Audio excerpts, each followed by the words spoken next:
It's not unlike what I say elsewhere, but I mean, I think it is probably a good place to start is you know, what I said I was going to try to do when I was here and lots of other places 4 years ago. And I think the first thing that you know, that I said I was going to try to do, and that was taken particular note of in your own, you know, editorial writings at the time, was to try and bring a sense of stability back to the City Hall.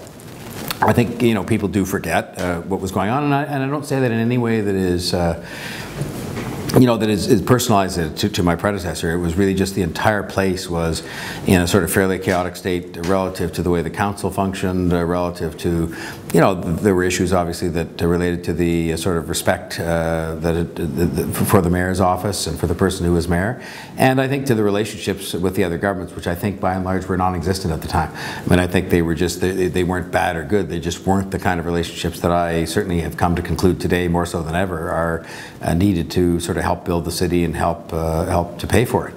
The city continues to grow like crazy, which is a good thing, and so every measure you take, and I brought a list literally of all the measures that have been undertaken on my watch with respect to traffic, and have they resolved the traffic issue? I would be the first to say no, they haven't.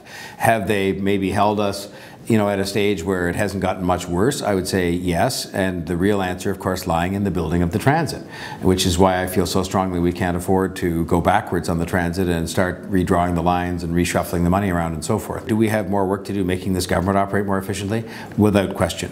Is it a painfully slow process to modernize the government in the context of what I'll call automating? Automating is kind of an old-fashioned expression, but automating government services that presently are very labor intensive, and as I say, involve clipboards and pens. Very frustrating.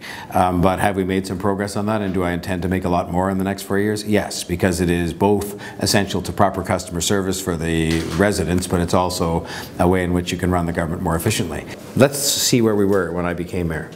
When I became mayor, the federal and provincial governments had contributed nothing to the cause of repairing TCHC buildings.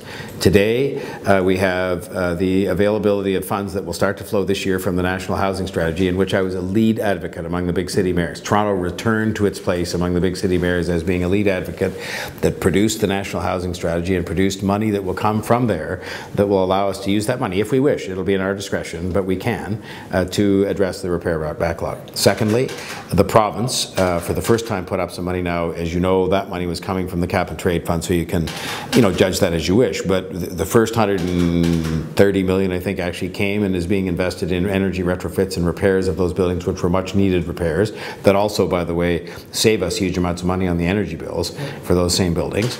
I'm hopeful, because I keep seeing these articles in the paper, that there's $1 billion left in that fund for some reason, I guess because it was collected, that they might allocate some more to restoring a public asset, and something that I think Premier Ford would agree is actually what I call a no-brainer investment, because when you invest in things like the energy retrofitting, you also save money on all the operating costs going forward. But the third thing, and I think the most significant thing, is within our own resources, with the steps we have taken with things like the modest infrastructure levy that we put on, and the money that we received in lieu of the road tolls from gas taxes, which people often forget about, we will invest this year $300 million as a city in those repairs. And so since I became the mayor 4 years ago, the city's invested nearly $1 billion in those repairs within our capital plans. And this is the point I'm making again.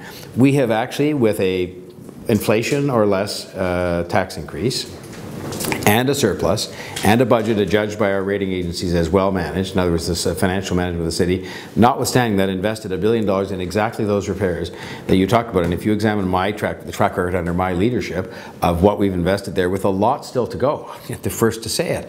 And I think Swen knows, to be fair, you know, Rob Ford did a lot, but I've been out to a lot of those buildings and sat and seen the repairs and seen the problems and so on. I mean, it broke my heart with Fir Grove, for example, where we had allocated $15 million to repair those buildings out of this very same money, but when they actually went to start open up a few walls, as often happens when you're renovating, they just said to us it would be irresponsible to spend this money repairing these buildings because they've been allowed to sit for so long. And that was in the second year of my mayoralty, so most of the waiting wasn't when I was mayor, but they said you're going to have to tear these down, so that's now what we're going to do. And for the first time now, for example, on all the downtown streets, we've installed Bluetooth technology to actually real-time measure the traffic. So it's measurable now, and so there can be reports that actually say for sure whether it's getting better or worse. Now, they will tell you, as they've told me, one of the things you have to remember is that when you put in the Bluetooth technology and it measures the exact flow of traffic and how long it's taking to go from point A to point B, there are things that happen on a day that isn't necessarily measured in the Bluetooth. In fact, it isn't. If there's a snowstorm, it's going to be worse. If there's a bad accident, it's going to be worse. If there's a road closure. But the bottom line is we're now able to measure it, so we're actually able to see, and we started with the downtown streets because it's compact and you could put the technology in. But no one had ever bothered to put that technology in before it was available. We've signed up these different agreements you've seen with Waze and other things, so we're now sharing data with them. That's beneficial to them because they're people who use that application can see city data on traffic, including this Bluetooth information, but we also get all theirs back so that and if you go up, and I'd invite you to go and visit now the Traffic Operations Center on Don Mills Road, and I would say they're now doing the most sophisticated of monitoring they could possibly be doing with all a bunch of things. And I just made this list because I knew that I'd get asked about it here, but there are sort of 11 positive initiatives, and then there are 2 that I say I won't do. I won't tear down the Gardner Expressway, but that's for the future.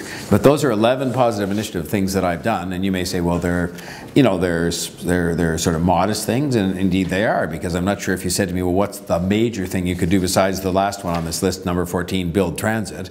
I'm not sure what you can do to get people out of their cars or to get the traffic moving better. But I would just say to you that the honest answer to your question is that it's been challenging to keep up because the city has grown so fast and is growing so fast that it's challenging to keep up and make things better, let alone just try to make sure it isn't getting worse.